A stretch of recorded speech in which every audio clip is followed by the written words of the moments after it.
Everyone, welcome back to health and tips চ্যানেলে।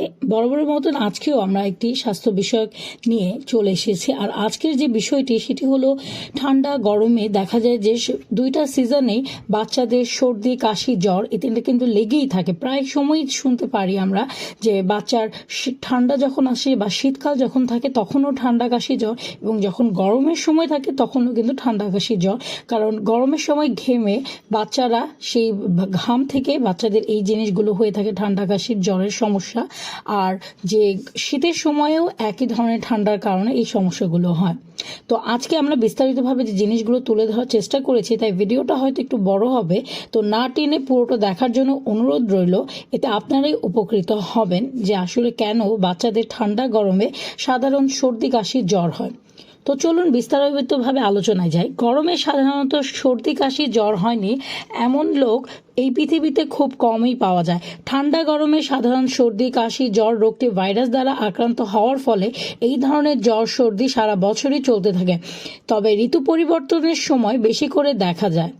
বাচ্চারা মোটামুটি বছরে 6 থেকে 8 বা তারও বেশিবার এই রোগের শিকার হয়ে থাকে। এই নিয়ে দুশ্চিন্তা করার কোনো প্রয়োজন নেই, এবং বাচ্চার ইমিউনিটি পাওয়ার, রোগ প্রতিরোধ করার ক্ষমতা কম আছে বলে ভাবারও কোনো কারণ নেই। এতে বাচ্চার মধ্যে ধীরে ধীরে অ্যান্টিবডি ব্যাংক তৈরি হয়, যা ভবিষ্যতে তাকে ইনফেকশন হওয়ার হাত থেকে বাঁচায়। সেজন্য বাচ্চার 2 বছর বয়স হওয়ার পর ধীরে ধীরে এক প্রকোপ অনেকটাই কমে যায়, এবং এই জ্বরগুলো কিন্তু ছোটবেলা বা নবজাতক শিশু বা সাধারণত 2 বছর আগ পর্যন্ত হয়ে থাকে। আমাদের চারপাশে অসংখ্য ভাইরাস ঘুরে বেড়াচ্ছে, অনেকে তো আবার গলা বা নাকের মধ্যেই বহাল, তবুও তো স্বাভাবিকভাবে বসবাস করে থাকে। তারা সুযোগ পেলেই মানুষকে আক্রান্ত করে। কোনো একটা ভাইরাস দেহে প্রবেশ করলে শরীর তার বিরুদ্ধে একটা নির্দিষ্ট অ্যান্টিবডি তৈরি করে, ফলে সেই ভাইরাস ভবিষ্যতে আর কোনো ক্ষতি করতে পারে না। কিন্তু এর মানে এই না যে বাচ্চা যখন ছোট থাকে তখন তার শরীরে স্বাভাবিকভাবে কম সংখ্যক রোগ প্রতিরোধক অ্যান্টিবডি থাকবে, ফলে তার শরীরে নতুন নতুন ভাইরাস আক্রান্ত হওয়ার একটা সম্ভাবনা থেকেই যায়। অর্থাৎ প্রাকৃতিক নিয়মেই বাচ্চারা বারবার ভাইরাস দ্বারা আক্রান্ত হয়। এতে ভয় পাওয়ার কিছুই নেই। ঠান্ডা গরমে সর্দি কাশি জ্বরে ব্লাড টেস্ট করে সাধারণত বিশেষ করে কিছু লাভ হয় না। ব্লাড টেস্ট করলে অহেতুক বাচ্চাকে কষ্ট দেওয়া হবে আর শুধুই অর্থই খরচ হবে, তো এটার খুব একটা প্রয়োজন নেই। কিভাবে বাচ্চারা এই ধরনের ভাইরাসে আক্রান্ত হয়? ঋতু পরিবর্তনের সময় এই ভাইরাসগুলো অস্বাভাবিকভাবে রকমের সক্রিয় হয়ে যায় এবং সহজেই বাচ্চাদের আক্রমণ করে থাকে। দেখা যায় সেজন্যই বাচ্চারা খুব দ্রুত ঋতু পরিবর্তনের সাথে সাথে এই ভাইরাসগুলোতে আক্রান্ত হয়। শীতকালে জলীয় বাষ্প কম থাকায় বায়ুমণ্ডলে ভাইরাসের আধিক্য থাকে। যেসব ভাইরাস গলার মধ্যে ঘুমন্ত অবস্থায় থাকে, সেই ভাইরাসগুলো যখনই বাচ্চা অতিরিক্ত ঠান্ডা পানি বা অন্য ঠান্ডা জিনিস যেমন আইসক্রিম খেয়ে ফেলে, তখনই জেগে গিয়ে বংশবৃদ্ধি করে এবং সেই সঙ্গে তার শরীরকেও খারাপ করে ফেলে। বাচ্চা হঠাৎ করে গরম পরিবারে সামনাসামনি হলেও এক ঘটনা ঘটতে পারে। তাছাড়া বাচ্চারা অন্য বাচ্চা থেকে বা বাড়ির বড়দের কাছ থেকেও সংক্রমিত হতে পারে। ঠান্ডা গরমে সর্দি কাশি জ্বরের উপসর্গ এ সময় নাক দিয়ে পানি পড়া, সর্দি কাশি হাঁচি, গলায় ব্যথা হওয়া, নাক বন্ধ হয়ে যাওয়া, চোখ ছলছল করে, অল্প জ্বর 101 থেকে 102 ডিগ্রি ফারেনহাইট বিশেষ করে বিকেলের দিকে প্রধান লক্ষণ হিসেবে দেখা যায়। জ্বরের সঙ্গে সঙ্গে মাথার যন্ত্রণা, গা হাত পায়ে ব্যথা, চোখ লাল হয়ে যাওয়া, ক্ষুধা কমে যাওয়া এবং বাচ্চার অস্বস্তি হওয়া এই রোগের অন্যতম লক্ষণ। তবে এই ধরনের জ্বরে বাচ্চাকে কোনো সময়ই রোগী বলে মনে হয় না, বরং জ্বর ছেড়ে গেলে সে খেলাধুলা সাধারণভাবে করতে পারে। এই রোগকে কিভাবে প্রতিরোধ করতে হয়? দুঃখের বিষয়, এই অসুখে আজ পর্যন্ত কোনো প্রতিষেধক তৈরি করা যায়নি, কারণ রোগটি শুধু একটি ভাইরাসের দ্বারাই হয় না, বরং অসংখ্য ভাইরাস দ্বারাই বিভিন্ন সময় এই রোগ অর্থাৎ ঠান্ডা গরমে সর্দি কাশি জ্বর হয়। সেই জন্য এই রোগকে প্রতিরোধ করতে হলে একটু অন্যরকম ভাবে চেষ্টা করতে হয়। যেমন বাচ্চাকে জনকীর্ণ স্থান থেকে দূরে রাখতে হবে, যেমন বিয়ে বাড়ি, মেলা ইত্যাদি। বাচ্চার বয়স যদি 3 মাসের নিচে হয় সেক্ষেত্রে বাচ্চার ঘরে বড়দের যাতায়াত কমাতে হবে। বিশেষ করে শীতকালে বাচ্চাকে হঠাৎ করে খুব ঠান্ডা জিনিস খেতে দেওয়া বা তাকে খুব ঠান্ডা বা গরমে বের করা চলবে না।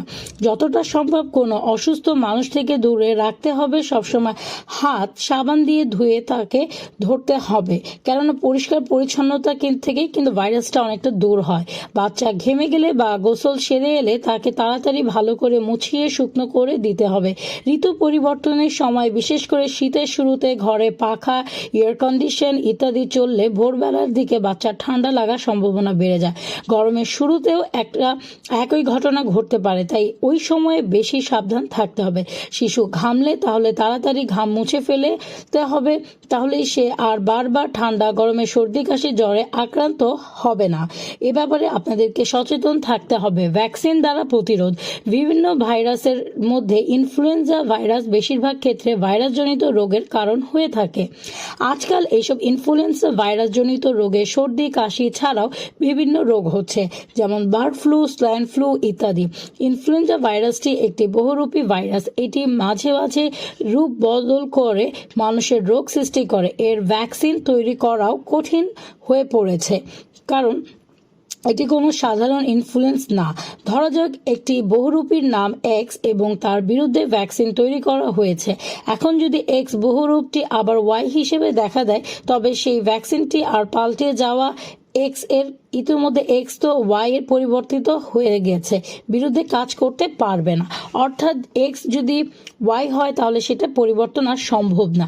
সেই জন্য বিশ্ব স্বাস্থ্য সংস্থা বা WHO সবসময় চেষ্টা করে কোনো একটা নির্দিষ্ট সময়ে যে ফর্মের ভাইরাসের প্রাদুর্ভাব ঘটে তখন সঙ্গে সঙ্গে তার ভ্যাকসিন তৈরি করা। সুতরাং এই ভ্যাকসিন দেওয়ার সময় জানার চেষ্টা করতে হবে সেই সময়ে এই ভ্যাকসিন কার্যকর হবে কিনা। এই ভ্যাকসিন ফ্লু এর মাধ্যমে পরবর্তীতে নিউমোনিয়া ও আকস্মিক হাঁপানি রোগের আক্রমণ থেকে রক্ষা করতে পারে।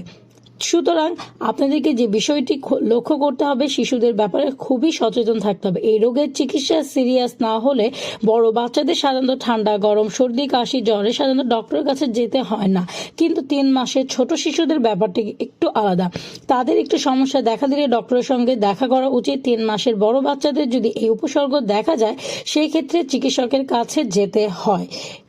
সাধারণত ঠান্ডা, গরমে, সর্দি, কাশি, জ্বরের সঙ্গে সঙ্গে যদি বাচ্চার শ্বাসকষ্ট শুরু হয়, 1 সপ্তাহ পরেও কাশি থেকে যায়, নাক থেকে 10 থেকে 14 দিন পরেও সর্দি পড়তে থাকে, কানে ব্যথা হয়, জ্বর 102 ডিগ্রি ফারেনহাইটের বেশি হয়, বাচ্চা যদি নিস্তেজ হয়ে যায় বা অতিরিক্ত ঘ্যান ঘ্যান করে, সেই ক্ষেত্রে কিন্তু অবশ্যই একজন শিশু বিশেষজ্ঞ বা সুচিকিৎসকের কাছে আপনাকে যেতে হবে। মাথায় রাখতে হবে, সাধারণত ভাইরাস আক্রমণের ফলে ঠান্ডা, গরমে, সর্দি, কাশি, জ্বর হওয়ার জন্য এর কোনো চিকিৎসা নেই, কিন্তু উপশম আছে। কোন ওষুধ এই ধরনের জ্বরের কোর্সকে পরিবর্তন করতে পারে না। তাই মোটামুটি 7 দিন পর্যন্ত শরীর খারাপ থাকে। এই ভাইরাল ফিভার নিজে থেকেই ভালো হয়ে যায়। এই সময় বরং বাচ্চা দিন দিন উন্নতি লাভ করছে কিনা সেটি লক্ষ্য রাখতে হয়। আসলে রোগকে প্রতিরোধ করতে পারাটাই কিন্তু আসল চ্যালেঞ্জ। সাধারণত ঠান্ডা, গরমে, সর্দি, কাশি, জ্বরে ভোগা শিশুদের গৃহের পরিচর্যা খুবই প্রয়োজন।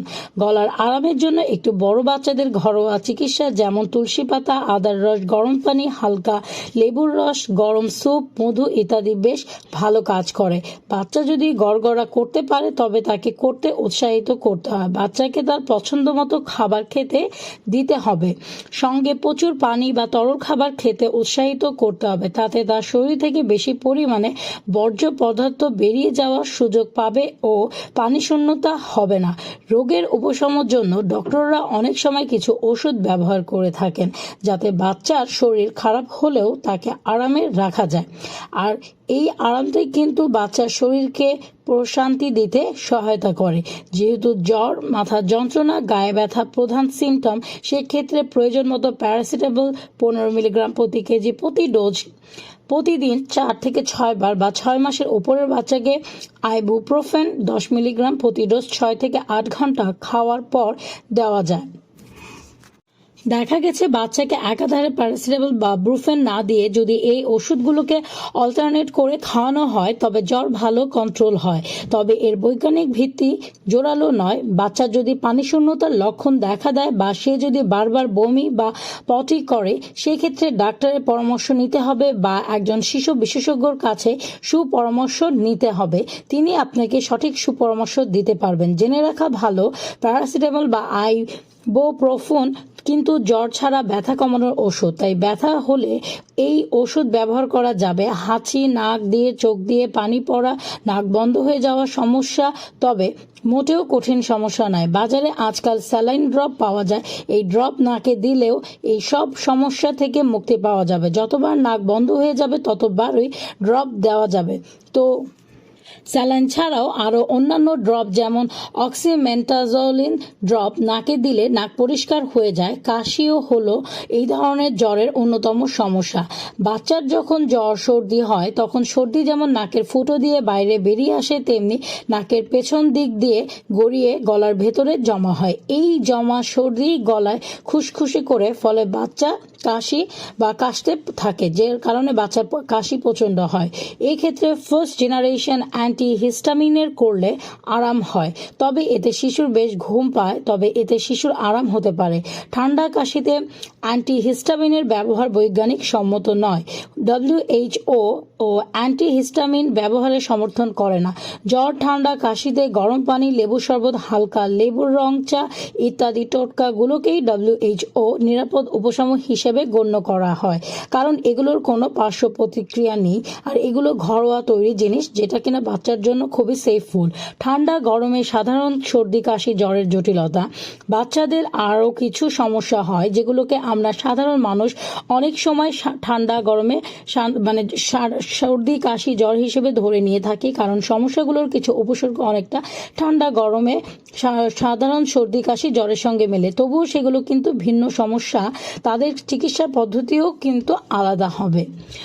এদের মধ্যে অধিকাংশই আবার সাধারণ সর্দি, কাশি, জ্বরের জটিলতা বা ফলশ্রুতিতে এ জ্বরের কিছু জটিলতা রয়েছে। সেগুলো হলো টনসিল, ফ্যারেঞ্জাইটিস, অ্যাডিনয়েড ও অ্যাডিনোনিসিলাইটিস,